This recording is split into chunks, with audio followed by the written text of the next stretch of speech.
tardes para todos. Bueno, es una gran alegría para nosotros y en nombre de ACUPS damos gracias a cada uno de ustedes por estar presentes en esta conferencia del mes de septiembre.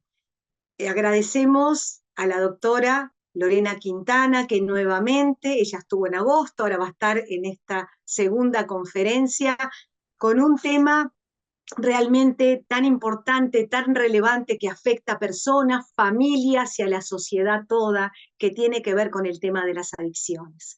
Así que muchísimas gracias, es una honra tener con nosotros a la doctora Lorena Quintana nuevamente en la conferencia de septiembre. Agradecemos a todos los que están, sabiendo que, bueno, los que están por primera vez puedan dejarnos en el chat su teléfono, su WhatsApp y su correo electrónico. De esta manera los ingresamos a nuestra base de datos y de ahí les vamos a estar compartiendo las diferentes actividades de la asociación.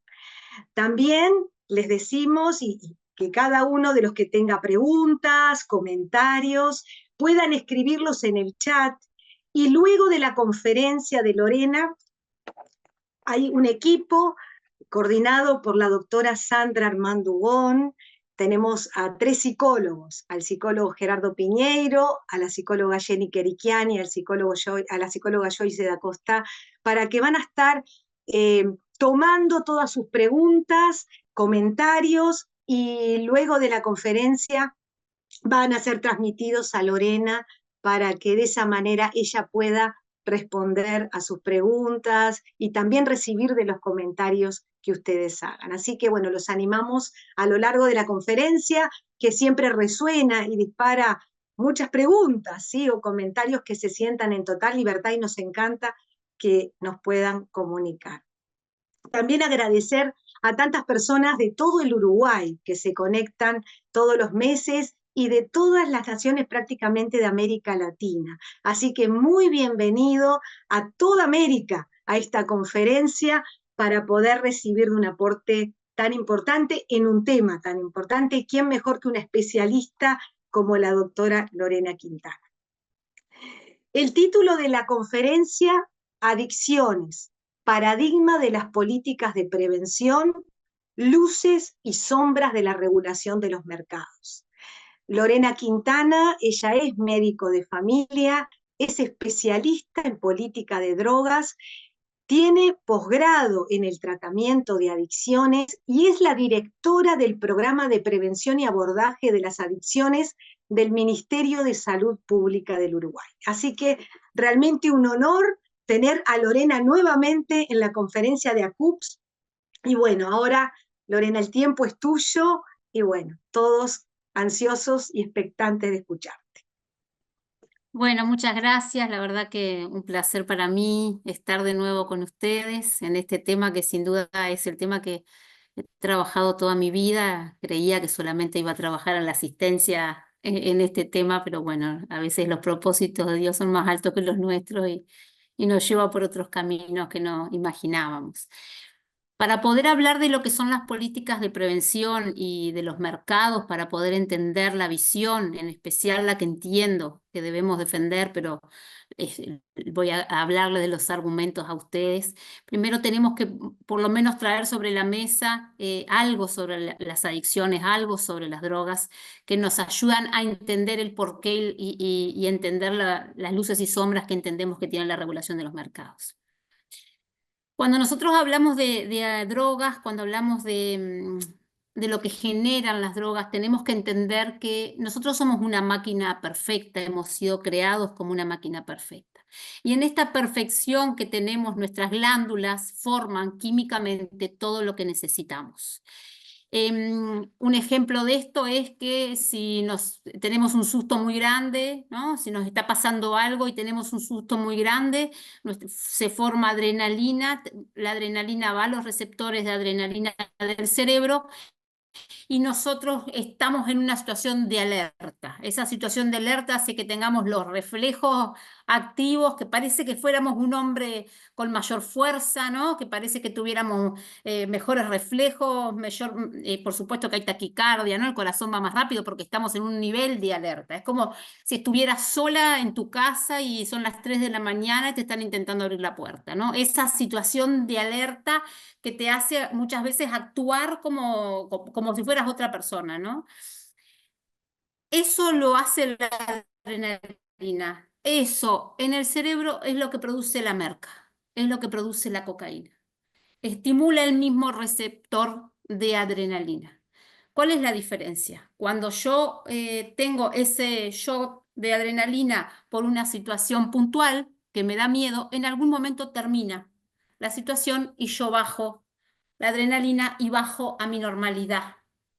La persona que consume puede pasar rato largo y vuelve a consumir y el cuerpo, a veces cuando pasan horas tenemos líos cardiovasculares, problemas cardíacos por la intoxicación, por, porque nadie, ninguno de nosotros puede estar en esa situación porque es para un tiempo corto esa situación de shock de adrenalina.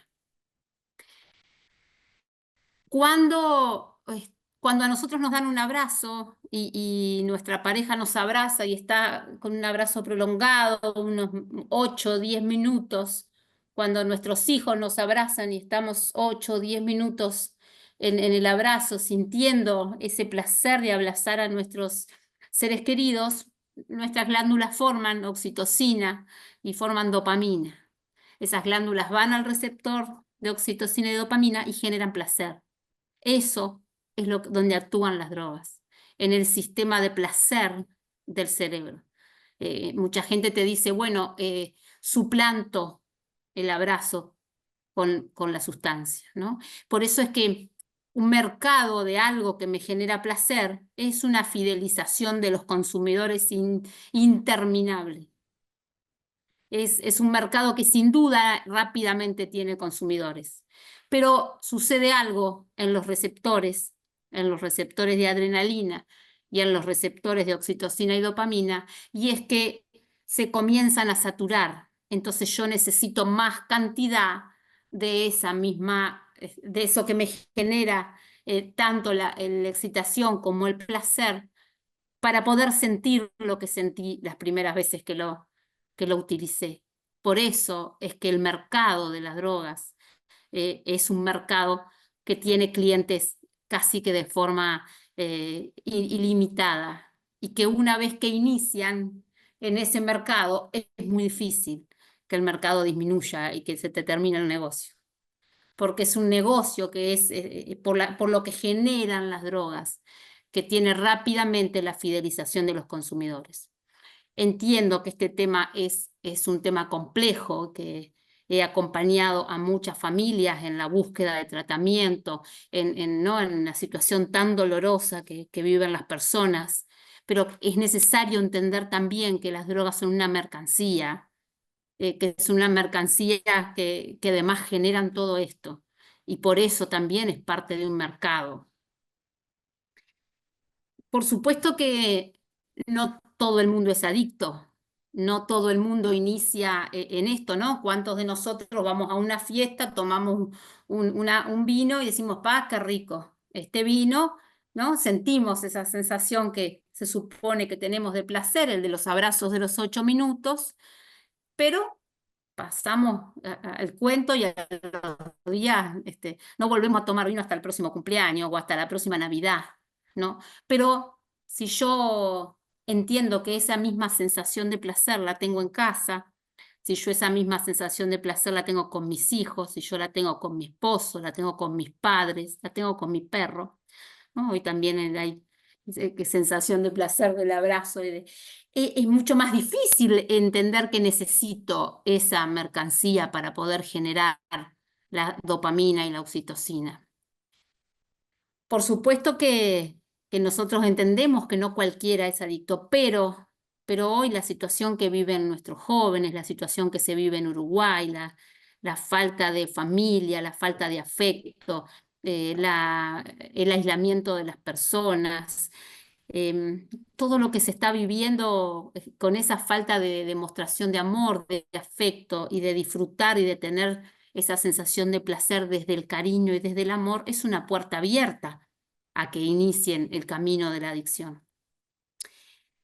Y también nosotros sabemos, porque les podría hablar de definiciones que están en todos los libros, de lo que es la dependencia, de lo que es el consumo problemático, cuando por consumir empiezo a tener problemas de salud o con mi familia o con la ley, ¿no? Y ahí definimos consumo problemático.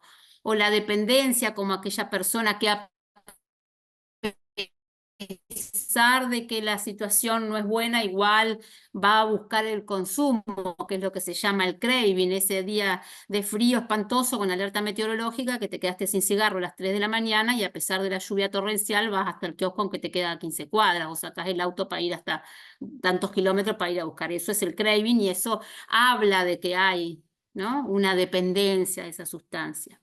Para explicarlo de otra forma, nosotros en la vida tenemos muchas cosas a las que les damos un lugar, ¿no? Mi familia tiene un lugar, mi hijo tiene un lugar, mi carrera tiene un lugar, mi trabajo tiene un lugar, ¿no? Y yo tengo como los cajones de importancia y voy haciendo en la vida las cosas según ese nivel que yo le doy a las cosas. Cuando toda mi vida gira en torno a conseguir una sustancia o a conseguir los medios para consumir esa sustancia, sin duda que ahí yo estoy teniendo una dependencia a una sustancia.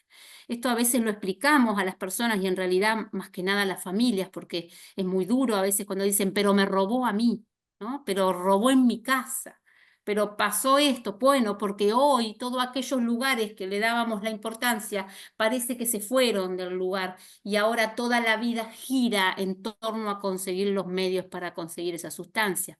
En especial cuando estamos hablando de drogas que tienen un alto poder adictivo. No todas las drogas son iguales. A veces hay algunos que hacen taller y dicen, acá las drogas son todas iguales, lo que importa es el vínculo.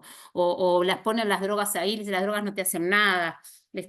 Pero la realidad es que no son iguales. Nosotros atendíamos a personas que eran trabajadoras sexuales y que consumían para tener clientes. Ellas tomaban alcohol con los clientes, cuantos más clientes tenían, más alcohol tomaban, era parte de la tarea, y consumían cocaína para contrarrestar el efecto depresor del alcohol. El alcohol es un depresor del sistema nervioso central y la cocaína es un excitante del sistema nervioso central. Entonces contrarrestaban el efecto y podían estar despiertas y trabajar más, tener más clientes en la noche. Ellas consumían viernes, sábado y domingo, los días que trabajaban. De lunes a jueves estaban en su casa, tenían a sus hijos. Pero un día llegaron al lugar y les dijeron que no había cocaína y les ofrecieron pasta base. Cuando quisieron acordar, en cuestión de muy poco tiempo, se empezaron a gastar toda la plata que hacían en el día para comprar pasta base. Empezaron a consumir pasta base los días que no estaban trabajando. Y cuando quisieron acordar, perdieron los hijos y perdieron lo que tenían porque pasaban el día entero y pasaron a estar muchas veces en calle consumiendo y prostituyéndose para consumir.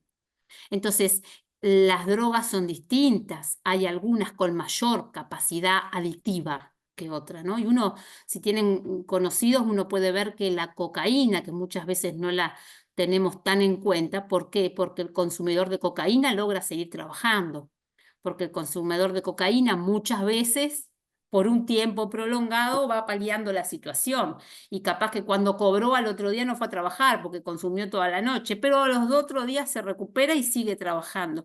Sin embargo, el consumidor de pasta base es tan adictivo a la sustancia que rápidamente pierde trabajo, pierde familia, a veces también pierde físicamente el peso y demás, ¿no?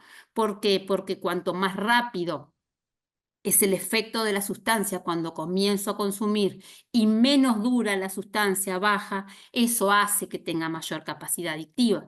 Por supuesto que la capacidad adictiva, sin duda que la pasta base es la mayor. Nosotros, si hoy miramos el noticiero o si se habla de pasta base, de cocaína, y los consumidores de cocaína son mucho más cantidad que los de pasta base. ¿Por qué? Porque los vemos rápidamente perder la familia, el trabajo y demás, ¿no? Porque es mucho más difícil mantener las cosas que viven.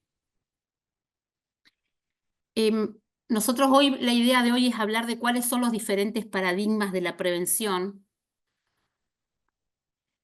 Y hoy Uruguay lleva adelante un tipo de paradigma, si bien tenemos la experiencia de tener otros tipos de paradigma, pero hoy Uruguay, lo habrán escuchado quienes trabajan en esto o en la salud o en otra actividad, lleva adelante el paradigma de la disminución de daños. Ese paradigma se basa en consumir todo lo que quieras, sos libre de consumir, tenés derecho a ser consumidor. El Estado lo único que va a hacer es disminuirte el riesgo y el daño del consumo de la sustancia. Esa política de disminución de daños lo que hace es, por ejemplo, repartir bolsitas de agua en los bailes donde venden éxtasis. ¿Disminuye el consumo de éxtasis?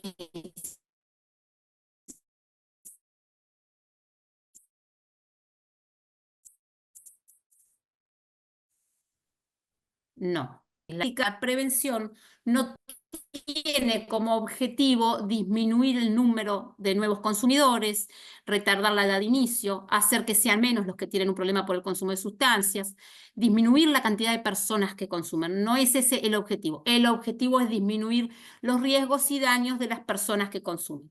¿Cuándo se crea este paradigma? Se crea cuando los usuarios de drogas intravenosas se compartían las jeringas y se contagiaban de VIH. Entonces, ¿cuál era la solución? Repartamos jeringas.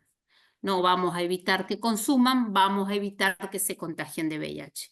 Ese paradigma empieza a crecer a nivel mundial y empieza a acaparar diferentes países y comienzan a implementar el paradigma de la disminución de daños como base de la política, como toda mi política de prevención. Sin embargo, nosotros en Uruguay, primero les quiero dar un ejemplo, la prevención a través de la disminución de daños, cuando se pide que por el tema cannabis, el país que tiene mercado regulado de cannabis, se haga una actividad de prevención, lo que se hace es un cartel enorme que estaba en la interbalnearia que decía, si vas a consumir para pasarla bien, que sea cannabis de buena calidad, entendiendo que te tienen que disminuir el daño que te puede hacer un cannabis de baja calidad. ¿Por qué? Porque la política de prevención se basa solamente como base de la política en disminuir los riesgos y daños. Sin embargo, nuestro país tiene una experiencia con una sustancia que nuestros hijos consumen menos de lo que consumían nuestros abuelos y nuestros padres, y es el tabaco. Y la política de prevención de tabaco no fue disminución de riesgos y daños. El presidente Vázquez no decía, si querés fumar, pero ponele filtro. No decía, fumá, pero que sea tabaco de buena calidad. La política de prevención de tabaco se basó en lograr que sean menos los que consuman tabaco. El objetivo era que sean menos los que iniciaran los consumos y que disminuya el número de consumidores. Ese fue el objetivo de la política, no era disminución de daños. Entonces, ¿qué es lo que se hizo desde el Estado? Ustedes lo deben saber porque la mayoría somos de menudo para atrás. Lo que se hizo fue que nuestros hijos no vieran, como vimos nosotros, todas las películas donde el éxito, la felicidad, el galán que se ganaba a la más linda de la película terminaba fumando un cigarro. No lo vieron. No vieron los reclames de televisión donde todo el placer, la alegría, el festejo se relacionaba con el consumo de tabaco. No lo vieron. Nuestros hijos no fueron al médico y tenían el cenicero al lado porque el propio médico estaba fumando. No fueron a una oficina donde estaban todos fumando. Nuestros hijos no vieron en el supermercado las cajitas de cigarrillo a la vista y con colores lindos y dibujitos atractivos. No vieron eso. ¿Por qué? Porque el objetivo era disminuir el consumo. Y para yo disminuir el consumo a nivel país tengo que lograr dos cosas. La primera es disminuir la tolerancia social a ese consumo. Entonces, ¿qué hicieron? Nos enseñaron, primero nos enseñaron a todos y en todos los niveles educativos el riesgo del tabaco. Yo creo que no debe haber quedado nadie en Uruguay que no supiera que el tabaco podía causar cáncer de pulmón. Nadie. Fue algo que enseñaron en jardín. Los gurises venían y le decían a la abuela, no fume porque te hace daño. ¿Por qué? Porque el primer eslabón de la política es aumentar la percepción del riesgo. Si la gente sabe que hay un riesgo, si yo aumento la percepción que la gente tiene de riesgo, logro disminuir el consumo. Y no solo nos enseñaron que me hacía mal a mí, nos enseñaron también que si yo consumía en un lugar que compartía con otras personas, les hacía también mal a ellos. Entonces, cuando aparecen las normativas y dicen no se puede consumir en un lugar cerrado, ya habían generado en el imaginario social la necesidad de que no se consuma en un lugar cerrado. Entonces, educación, prohibir la propaganda, generar normativas para que colabore con la disminución, por supuesto que además todo el tema de los impuestos al tabaco que ustedes ya saben. Esa política de Uruguay era una política de prevención basada primero en educación. Y por supuesto que después en ofrecer un tratamiento, se abrieron centros de grupos de tratamiento de cesación del tabaquismo en todo el país, acceder a un tratamiento y por supuesto que en el que no puedo hacer nada, intentaré disminuir el daño. Pero hay dos paradigmas de prevención. Ustedes piensen conmigo qué fue lo que pasó con cannabis. Se hizo la educación a nivel de la educación en cualquier nivel, del riesgo del consumo de cannabis. Todos sabemos que puede causar cáncer de testículo, esterilidad en el hombre, que puede iniciar una psicosis, que puede despertar patología psiquiátrica, que no te permite aprender, que no te permite estudiar. Por supuesto que en un gurí con un nivel intelectual muy alto lo disminuye, pero con un gurí en un nivel intelectual bajo lo elimina. Entendimos que puede generar un síndrome amotivacional. Entonces, ¿qué pasa con esos gurises de clase baja? Que la única capital que tenían en su vida era estudiar, y ahora la motivación, un elemento crucial para el desarrollo de la juventud y la posibilidad de estudiar, abolidas por ese consumo. ¿Lo enseñamos a esto? ¿Prohibimos la propaganda o mostramos en todos los noticieros la cara feliz de la gente haciendo la cola para entrar a la farmacia? Y un ómnibus con el dibujito de la hojita de la marihuana como algo bueno, con un congreso y enseñando lo bueno del consumo. Y además se reguló el cannabis medicinal a la misma vez que el recreativo. Entonces, ¿cuál fue el mensaje que tienen nuestros gurises? Se vende en farmacia, es una plantita, es natural y hasta capaz que me hace bien, porque se reguló a la misma vez el medicinal. Y ese entrevero que generó en el imaginario de la gente. ¿Y cuál es la situación actual? Los estudios que hay sobre el riesgo del consumo de cannabis son con THC, el principio activo, de 2 y 3%. Como el narcotráfico aumentó el THC a un 6%, en la farmacia lo aumentó a un 6%.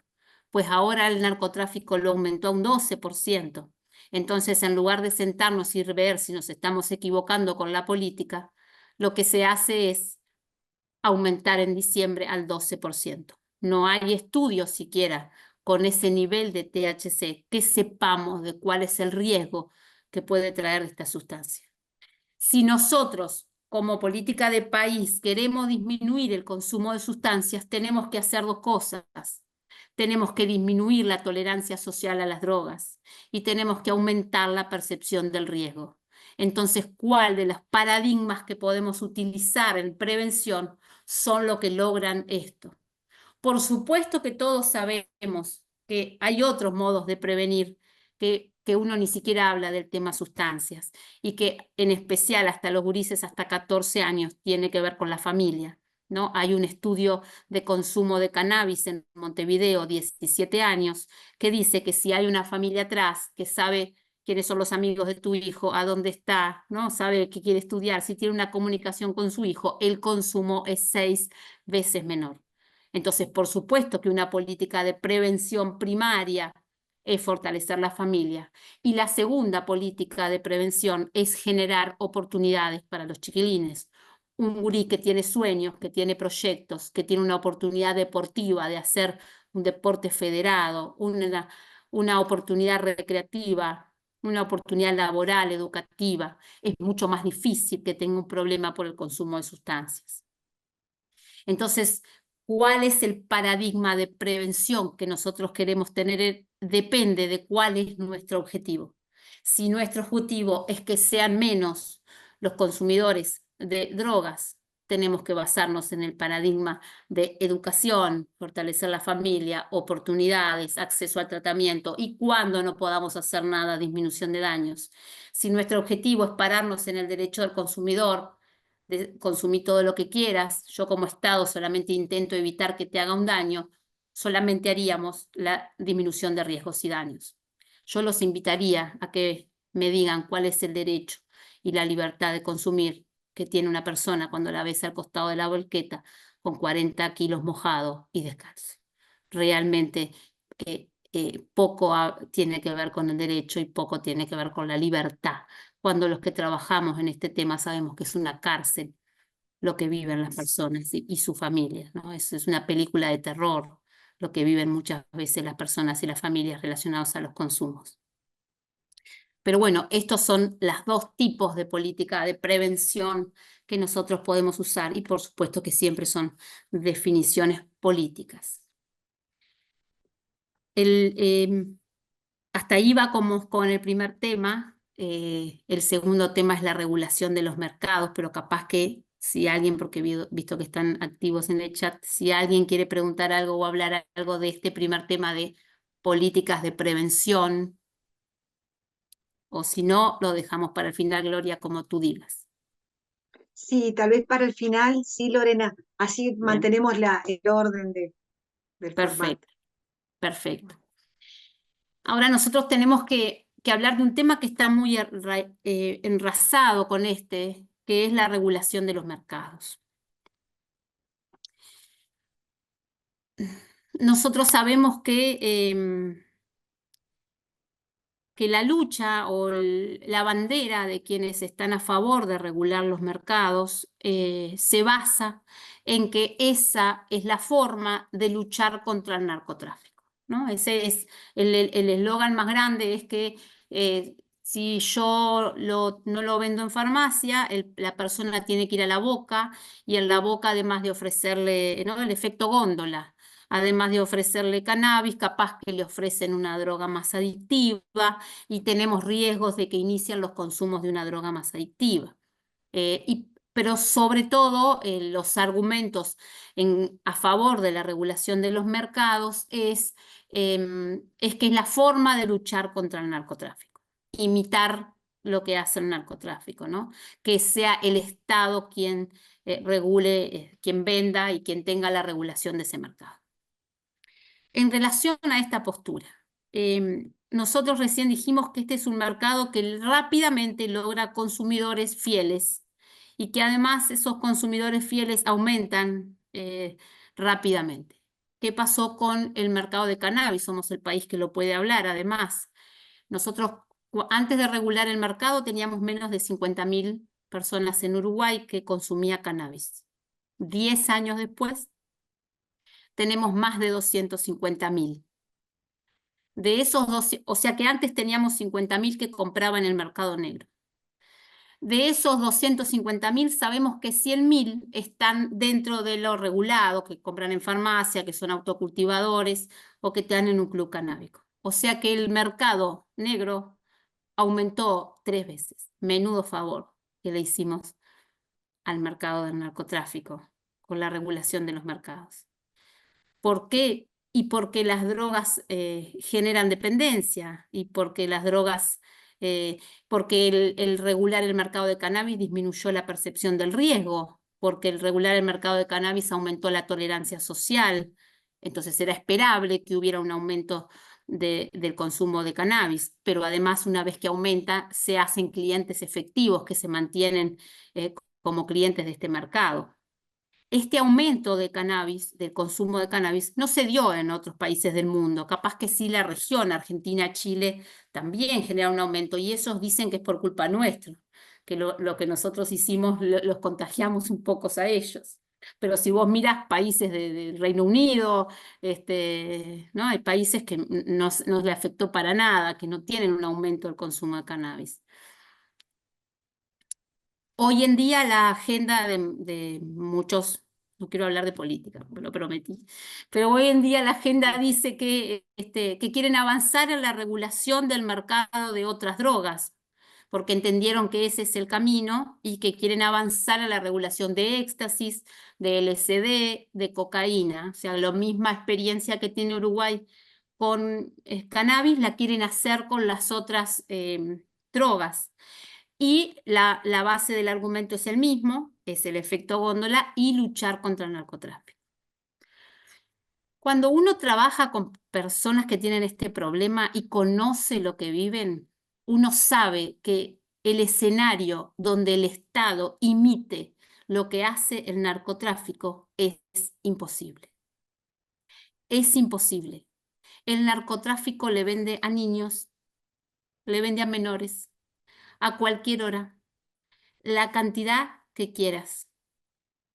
Te toma la cédula como parte de pago. La mayoría de mis pacientes la cédula la tenían empeñada hacía mucho. Te toman los championes como parte de pago. Por eso vas a ver muchos con ojotas o descalzos. Prostitución como parte de pago. Tenía pacientes que iban a pagar con relaciones sexuales las deudas de sus hermanos. Entonces es imposible pensar el escenario en que el Estado puede imitar lo que hace el narcotráfico. Es imposible, porque el narcotráfico hace lo que el Estado jamás va a poder permitir. Por supuesto que además, qué tema porque los mercados tienen que ver con dinero, ¿no? Y cuando hay dinero hay mucha perversión y temas que mejor no tocar, pero además tenemos que pensar que si nosotros regulamos los mercados, hacemos las dos cosas que dijimos que tienen que pasar para que aumenten los consumos, que es disminuir la tolerancia social y disminuir la percepción de riesgo y aumentar la tolerancia social. La lucha contra el narcotráfico hay que darla. Y ese eslogan, porque es un eslogan que utilizan de que la lucha contra el narcotráfico no funciona, no existe, no es posible, no pudo Estados Unidos, no vamos a poder nosotros. Uruguay no ha dado una lucha contra el narcotráfico. La lucha contra el narcotráfico no es hacer desaparecer del mundo el narcotráfico, es que el narcotráfico entienda que entrar a Uruguay es muy difícil, que las barreras para entrar a Uruguay sean muy altas. Las barreras para entrar a nivel de tierra, si alguna vez fueron a Chuy, o fueron a Yaguarón, o fueron a Santana do Livramento, se dieron cuenta que barreras casi que no hay ninguna. Entonces, la entrada al Uruguay no tiene una barrera que limite la entrada al narcotráfico. A nivel marítimo y a nivel aéreo tampoco está limitada. Entonces, si nosotros tenemos como país que pensar en luchar contra el narcotráfico, no es intentando imitarlo, es logrando ponerle barreras realmente altas para que para que vean que entrar a Uruguay es difícil. Y por supuesto que también hay que luchar contra el narcomenudeo. Creo que un grave error que tuvo Uruguay es entender que el menudeo, que los que vendían en los barrios, esa boca, bueno, que no, que era una madre, que no era su forma de trabajo, ¿no? Cuántos discursos en relación a las mujeres, que era la forma que tenían a los hijos en la casa, entonces vendían para... por favor, sin duda que también hay que luchar con eso. Y si no, cuéntenme si alguno trabaja en adicciones, después que vos ves al gurí mejorar y ya pasó 3 meses y está en la abstinencia, y va 4, y la familia feliz y estamos todos contentos y empieza a cambiar la forma de disfrutar y empieza a entender que hay otras formas de tener placer, pero cuando vuelve al barrio y a media cuadra está la boca, vaya si es difícil. Para ellos es difícil. Entonces, la lucha hay que darla en el barrio y la lucha hay que darla en los límites del país. No hay que imitarlo, porque si no, ¿a dónde vamos a llegar? Miren lo que les cuento de cannabis. Empezamos con 3%, pasamos a 6%, a fin de año pasamos al 12% de THC, de principio activo, y no sabemos, sabemos que hay autocultivadores que tienen más de 20% de THC, el cannabis que utilizan. Y ni siquiera tenemos estudios que nos muestren en ese porcentaje de THC qué es lo que va a pasar. Entonces, ¿hasta dónde vamos a llegar imitando al narcotráfico? Vamos a vender fentanilo recreativo en la farmacia, vamos a disponer de una ciudad para que los consumidores puedan ir a consumir. Digo, porque si vamos hacia ese camino, hay países, Finlandia, Islandia, que no tienen el problema del narcotráfico, que no tienen, y que ellos se basan en que cambiar la cultura, porque nos han dicho que las adicciones son un problema de salud pública, pero las adicciones son un problema cultural.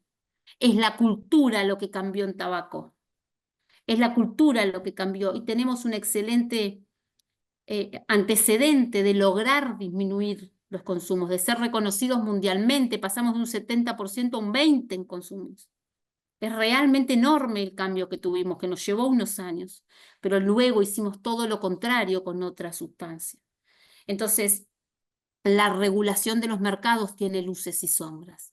Porque es verdad, nos van a decir, bueno, ¿y qué pasa con el tabaco? ¿Qué pasa con el alcohol?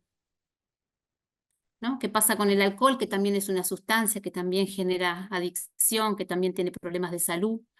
Y nosotros lo vendemos en el supermercado, con algunas limitantes, después de tal hora de la noche, no a menores, ¿no? Pero sí lo tenemos en el mercado regulado. Y sin duda que lo que pasa tiene que ver con el lobby y las empresas y demás. Pero no por eso vamos a avanzar con otras sustancias, y mucho menos con sustancias que ni siquiera conocemos el efecto final. Las tabacaleras pasaron años sin reconocer que el cáncer de pulmón era causado por el tabaco. Pasaron años. Entonces luego murieron generaciones enteras por cáncer de pulmón, y murieron generaciones enteras por patología cardiovascular relacionada al tabaco, algo que viene en descenso por los efectos de una política de prevención. Y no estoy hablando de una persona, estoy hablando con mirada de población, qué es lo que queremos para Uruguay, qué cultura relacionada a las drogas queremos para nuestros hijos y para nuestros nietos. ¿Queremos la cultura de está todo bien?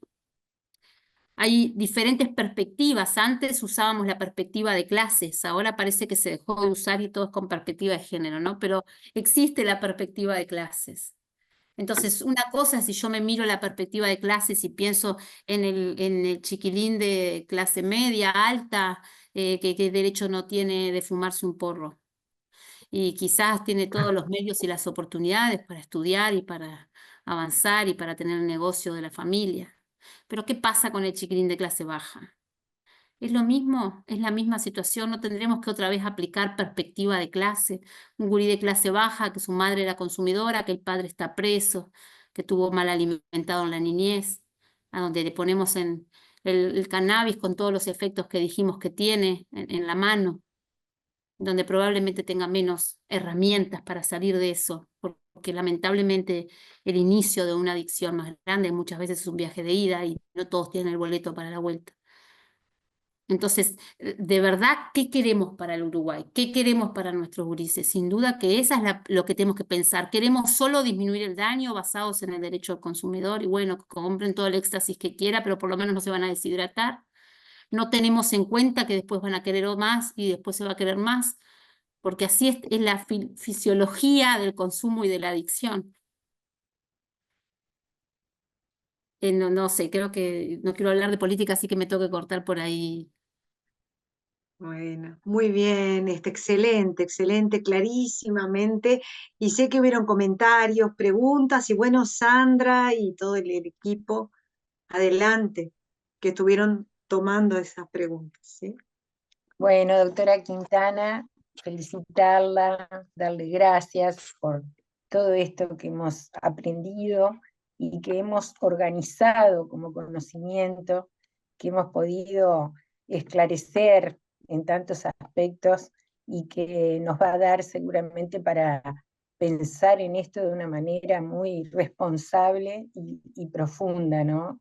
Realmente que ha sido de mucho impacto todo lo que nos ha eh, comunicado y enriquecido respecto de tener líneas claras de cómo son las cosas. Ahora vamos a dar paso al psicólogo Gerardo Piñeiro para que él nos transmita respecto de preguntas o comentarios de la audiencia. Y después proseguiremos con la psicóloga Joyce Acosta y con Jenny Kerikian, también psicóloga. Buenas Adelante. noches. Buenas noches, doctora Lorena, excelente una vez más. La verdad que nos enriquece muchísimo escucharla, la escucharíamos, seguiríamos escuchándola.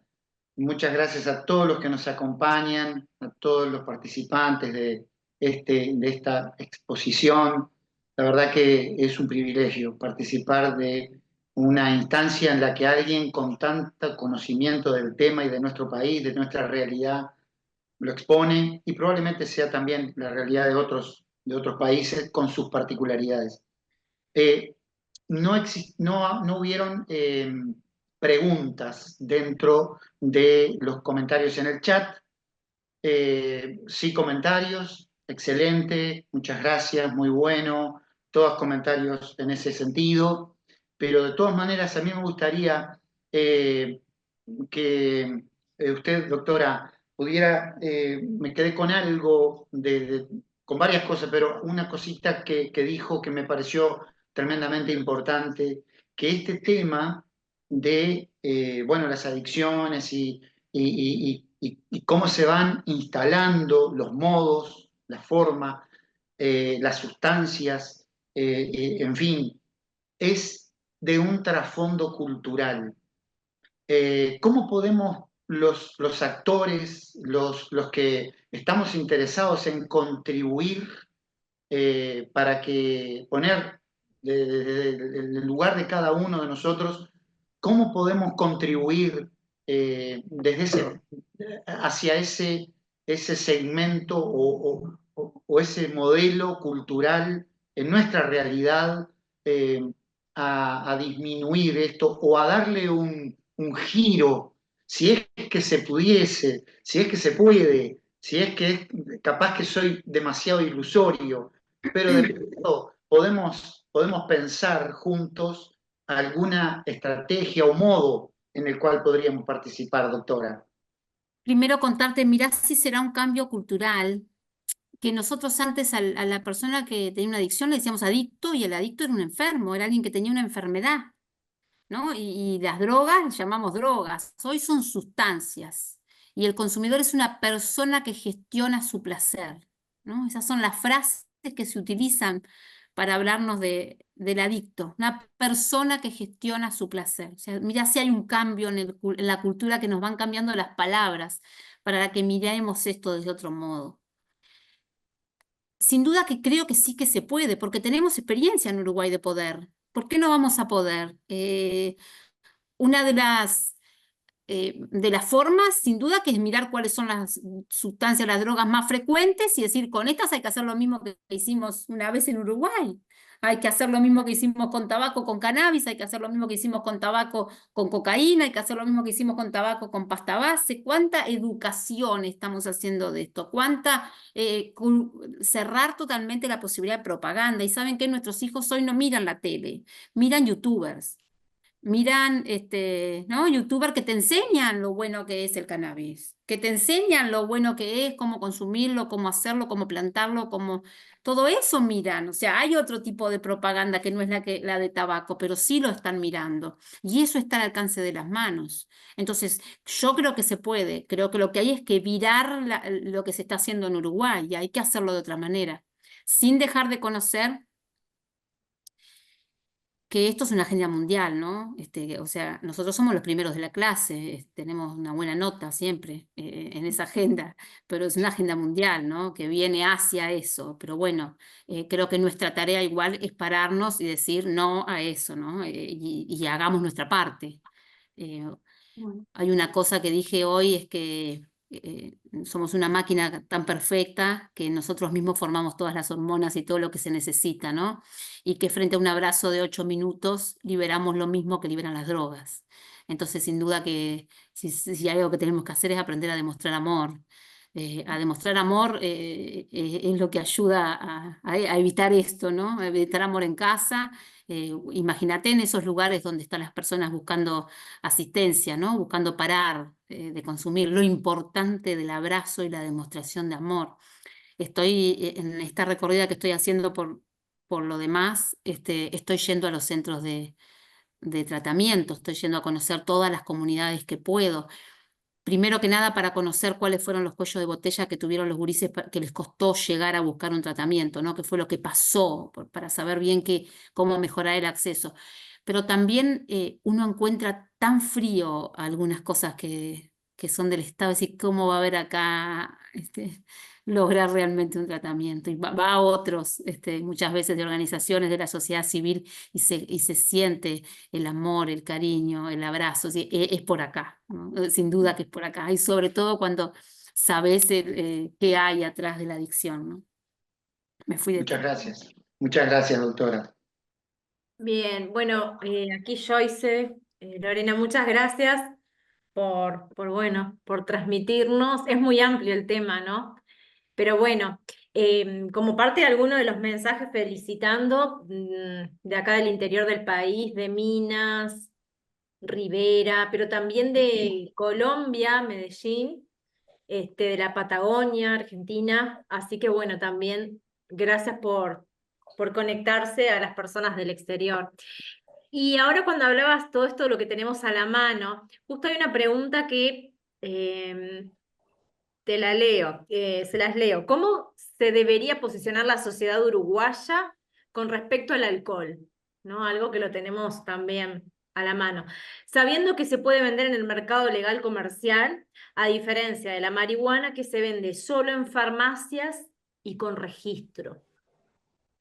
El alcohol no es un tema menor porque además hoy sabemos que tenemos las intoxicaciones alcohólicas agudas de los adolescentes, ¿no? La previa, ¿no? Recuerdo algunos pacientes que me decían, me encanta tomar, tomar, tomar hasta que no pueda más, ¿no? Y eso le parecía que era lo más lindo, o sea que no es un tema menor. Hay un tema con alcohol, a diferencia de cannabis, y es que nosotros podemos hablar de los riesgos de alcohol, podemos hacer charlas, talleres, salir a hablar en la tele, lo que quieran y decir el alcohol puede causar cirrosis, la intoxicación alcohólica puede llevar al coma, puede haber muerte por intoxicación alcohólica. No, lo podemos hacer. Ahora, cuando vos salís a hablar de los riesgos del cannabis, enseguida sos la que está demonizando la sustancia, ¿no? Evidentemente que porque hay una movida no menor a favor de la regulación del mercado. Yo entiendo que en cannabis tenemos que hacer lo mismo que en tabaco, en alcohol tenemos que hacer lo mismo que el tabaco, educar en todos los niveles educativos de los riesgos, favorecer realmente el acceso a un tratamiento. Hoy en el PIAS, en el plan de prestaciones, no está alcohol, ¿no? Es todo un debe que tiene el sistema de salud, está cocaína, pero no está alcohol. Entonces, ¿cuántos realmente pueden acceder? Bueno, así como se hicieron los grupos de cesación de tabaquismo, que se hagan los grupos de cesación de alcohol. Hoy funcionan para muchos y para muchos es el lugar donde consiguen tratamiento Alcohólicos Anónimos, ¿no? Deberíamos de fortalecer Alcohólicos Anónimos realmente, que hubiera acceso para todo el que quisiera participar, imitar a Alcohólicos Anónimos desde el Estado, te diría yo, ¿no? O sea, la misma teoría, nosotros sabemos cómo hacer para que las cosas cambien, para que los datos cambien, las cifras cambien. Sin duda que es un tema que no es menor y que también hay que enfocarnos. Bien, gracias. En adicciones pasa algo y es que para los médicos es bien difícil porque las adicciones no tienen una receta única, y digo médicos, pero puede ser cualquiera, los operadores terapéuticos, los psicólogos, no todos los que trabajamos en este tema. No hay una receta única. No es la faringitis que te digo, toma este antibiótico cada 8 horas que seguro que mejorás. O sea, es raro, tiene que ser algo raro, ¿no? Y pasa uno en muchos lo raro. No, en adicciones no. En adicciones es como un traje a medida, ¿no? Tenés aquel que viene e ingresa a Narcóticos Anónimos y ese es su lugar. Y ahí encontró a su grupo, y ahí encontró el respaldo, y ahí encontró la unidad, y ahí pudo sacar para afuera lo que tenía guardado, y ahí pudo perdonar, ¿no? Y ahí pudo vivir ese proceso necesario de tratamiento, y hoy te dice, es un día más, ¿no? Hace tanto tiempo en abstinencia, y bueno, y fue su lugar, pero hay otros que van a Narcóticos Anónimos y no es el lugar, porque bueno, porque muchas veces necesitan otras cosas también, ¿no? Hay otros que sí o sí necesitan cama, calor y cariño, además de ¿no? de ayudarlos a vivir ese proceso de tratamiento, porque hay situaciones muy duras, muy difíciles, de familias sumamente disfuncionales y necesitan como volver a tener eso de la familia. ¿No? Entonces, lo difícil de las adicciones, lo primero difícil es que gustan. En años de tratamiento, nunca ningún paciente me vino a decir, quiero ayuda porque me dejó de gustar. No, ayúdeme a dejar porque me dejó de gustar. No, para nada. Vienen porque los problemas que les trajo son tan grandes, ¿no? Porque los problemas son tan grandes que tengo que parar, ¿no? O como un paciente me decía, todas las veces que vine era para achicar. En realidad no quería parar, ¿no? Pero necesitaba achicar porque se me había ido la moto, como dicen los gurises. Entonces, sin duda que primero eso, entender que el tratamiento no es un traje a medida, que las situaciones son únicas, ¿no? Que hay mucho para curar y para sanar, que no cualquiera es adicto, que sin duda que ha pasado situaciones que necesitamos ayudar. La importancia de la demostración de amor es increíble. ¿Por qué? Porque las drogas gustan, las drogas causan placer, lamentablemente. Imagínense que nosotros tenemos un centro del placer donde actúa la relación sexual, que es lo que nos permite reproducirnos, la alimentación, que es lo que nos permite vivir y dormir. Cuando te acostás en esa cama y decís, ay, qué divina la cama. Esas tres cosas actúan en el centro del placer. Y ahí vinieron a actuar las drogas. Ahí, en ese lugar. Si será complejo el tema, ¿no? Si será complejo. Gracias, doctora Lorena, por todo lo que has expuesto, que un poco también has respondido a algunas preguntas y comentarios que venían de la mano con esto de que, bueno, de cómo hacer para acompañar, cómo estar ahí al lado de cada uno, y bueno, con esto último que nos estuviste diciendo, también ayudó a responder eso. ¿Sabes qué? Hay una pregunta que es muy específica, que se transmite de esta manera. Dice, ¿qué respuesta le podríamos dar a un chico o a una persona en general cuando nos dice que los fármacos que son recetados son también adictivos? Esto es algo que se suele escuchar también en la clínica y en el entorno donde nos movemos como profesionales. ¿Cuál sería entonces tu punto de vista, tu respuesta ante esto? Es verdad, pero son recetados, son controlados, ¿no? Es verdad que pueden ser adictivos. Hoy tenemos graves problemas por fármacos que pasaron al mercado negro, ¿no? Como el fentanilo, ¿no? Tenemos graves problemas también por las benzodiazepinas, en especial el alprazolam, que es el que genera mayor adicción. Pero hay situaciones de la vida donde yo necesito una ayuda medicamentosa. Hay depresiones que yo necesito tener un tratamiento para salir de esa situación y probablemente en 6 meses no lo voy a necesitar más y hay una forma de disminuirlo hasta sacarlo, y cuando la persona pasa esa situación que requiere la medicación, luego entiende que fue necesario. Y en toda la medicación siempre tengo riesgos y beneficios y es lo que yo valoro. Una persona que no puede conciliar el sueño y que pasa la noche entera buscando conciliar el sueño y no puede. Es un círculo, no pude conciliar, al otro día estoy todo el día mal, ¿no? Y otra vez de noche parece una... Entonces a esa persona hay que ayudarla. Probablemente esté relacionado con una situación de estrés, de ansiedad que en algún momento va a pasar y no va a necesitar más el medicamento para conciliar el sueño.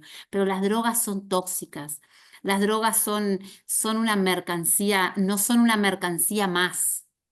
Primero, porque siempre son tóxicas. Segundo, porque siempre causan dependencia, ¿no? Actúan en el cerebro y nos generan la necesidad de más cantidad. Entonces, no podemos comparar una cosa con la otra, ¿no? Qué importante entonces seguir haciendo desde el lugar donde nos corresponde mucha psicoeducación en cuanto a esto, para poder seguir acompañando en los diferentes procesos. La medicación busca cumplir con algo, busca mejorar el estado de ánimo, busca ayudar a dormir porque no puedo dormir, busca bajar esa situación de estrés y de ansiedad, busca un cometido. ¿Cuál es el cometido de las adicciones? Bien, muchas gracias. No sé si alguno de Gerardo, Joyce o Sandra, si tienen alguna pregunta más, pero por el chat yo no vi registradas, entonces, Gloria, te damos el paso en ese sentido. Bien, muy bien. Bueno, muchísimas gracias.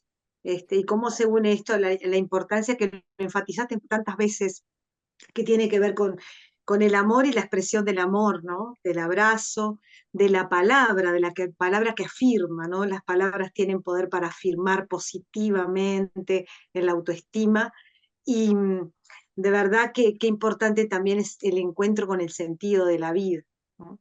Hace unos cuantos años, el que fue secretario general de la UNESCO, él decía esto, en el tema de la problemática del consumo de drogas y de los jóvenes, decía él, tan importante como propiciarles medios de vida es poder darles razones para vivir.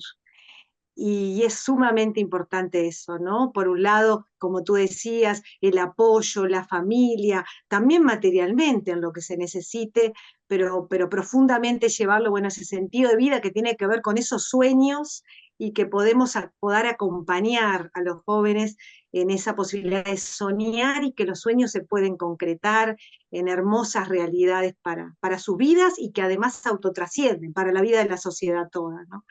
Así que bueno, muchísimas gracias, Lorena. Sé que hubieron un montón de comentarios muy ricos también, lo íbamos viendo a lo largo de esto. También preguntaron si va a estar grabada.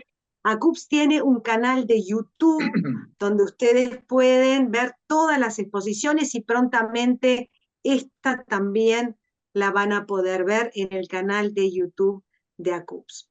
Así que bueno, Lorena, que muchas gracias, que Dios te bendiga, y te bendiga en este tiempo de tanta intensidad. Sabemos de tu compromiso, tu amor por Uruguay, todo lo que estás haciendo, también desde el lugar como candidata a la vicepresidencia del partido Cabildo Abierto. Así que queremos y anhelamos que Dios bendiga todo este tiempo en un gran respaldo, porque sabemos que también sos una gran luchadora por la vida y por la familia, ¿sí? Integralmente. Así que bueno, deseamos siempre todo lo mejor y el respaldo a toda tu labor. Muchas gracias, Lorena.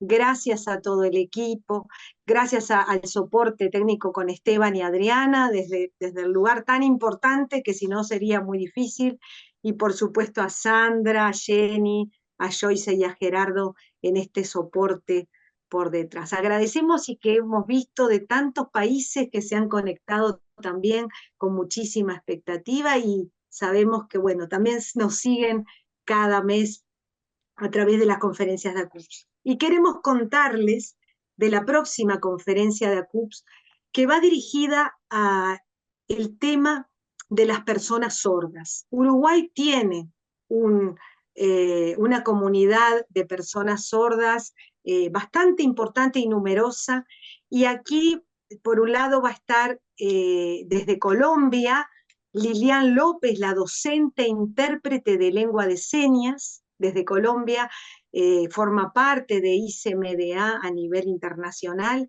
y la psicóloga Gabriela Pandolfo de Uruguay, psicóloga clínica y maestra especializada en discapacidad. El tema, la lengua de señas y el poder de la familia. Cuánto aprendizaje y apoyo familiar tan importante necesitan las familias donde hay una persona sorda. De alguna manera, como decían ellas, las que van a ser las expositoras, es hablando con las manos, un camino que es compartido tanto para familias como para educadores, o todos los que quieran interiorizarse más en el cómo relacionarnos y vincularnos desde este lugar con las personas sordas, ¿no? Conectando silencios y ese poder que tiene la familia tan importante en este sentido. Así que los animamos y los esperamos para octubre, el segundo lunes del mes de octubre, lunes 14 de octubre a las 20 horas, hora Uruguay.